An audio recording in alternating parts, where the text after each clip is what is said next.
Hi, my name's Gill Kay. I'm the classical music producer for the Brighton Festival. I've been here for quite a few years, so each year is a challenge to make the classical music programme slightly different, but it's been a really good year with Rokia. Working with her, it's just been brilliant. We've got 2 concerts at Glyndebourne this year. It's really lovely for us to be able to take the Brighton Festival to Glyndebourne. The first concert there is a French group called Ensemble Correspondance, who I'm really excited about. I first heard them in France about 18 months ago. They were absolutely electrifying.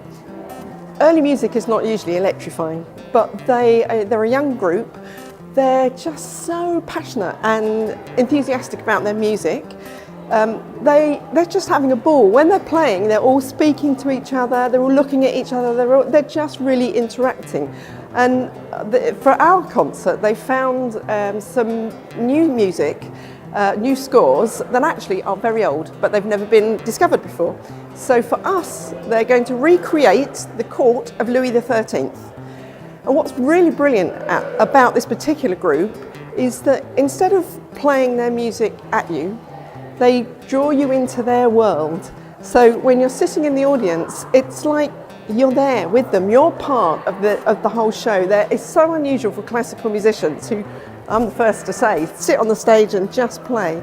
They are amazing. They draw you into their world. So it's the first time they've been to the festival. I'm hoping to bring them again in future years. So we're going to build a little relationship with them, and I hope everybody gets excited about them as I am. There are 2 projects in All Saints Hove, which is the most beautiful church in Hove. We use it quite a lot for the festival classical programmes. But the 2 events that are in there this year are quite different. Having listened to what Rocky was saying about storytelling, the first concert is Ensemble Variants. They're 4 players, again from France. Their composer, Thierry Pécou, has a Martinique heritage, and so he's composed a piece. It lasts about 75 minutes. The musicians move around the audience. It's telling the story basically of 17th and 18th century slavery trade, so it's something that's part of his heritage. So that's going to be really different sort of classical experience. Then the next night, an early music group, Stile Antico, they're 12 singers, very well known in this country for beautiful early music sound, are making another piece. It's 75 minutes long with Rehab Azar, who is a Syrian composer, an oud player, a female composer. Stile Antico have commissioned a poet, Peter Oswald, to collect testimonies and speak with refugees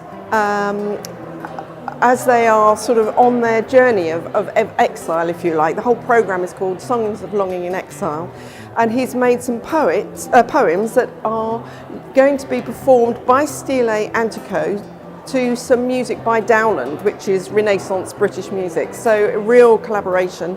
And then the last piece is the world premiere of a piece by the composer Giles Swain, where the oud player and Stile Antico work all together. So although it's classical music, it's not quite classical music as you would normally hear it.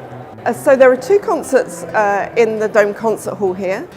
Gill Kay Orchestra are Europe's only BME, Black Minority Ethnic orchestra. They have been to the festival before, but this time they're returning to the concert hall. It's a BME cast, the soloists and the conductor, everybody. It's the first time they've ever worked together. 2 of the singers, Nadine Benjamin and Peter Brathwaite, were singing in the amazing production of Porgy and Bess that was at English National Opera last autumn. And 2 of them are going to come and sing some songs from Porgy and Bess. And Stuart Goodyear, amazing pianist, is going to play Gershwin's Rhapsody in Blue. And then the closing concert in the Dome Concert Hall a few days later will include a performance of Tippett's A Child of Our Time, again with a BME cast. Tippett was a conscientious objector in the Second World War, and he composed this piece during the Second World War. And it was sparked off in his mind by the Kristallnacht, the Nazis' retaliation to the Jewish population. And it was the most, as we all know, appalling situation. I mean, just one of those horrible moments in history. and it really affected Tippett. So he wrote this piece, and it's basically, he says it's about oppression for all peoples. And in this piece, he's included some Afro-American spirituals, which are kind of the centerpiece of this work.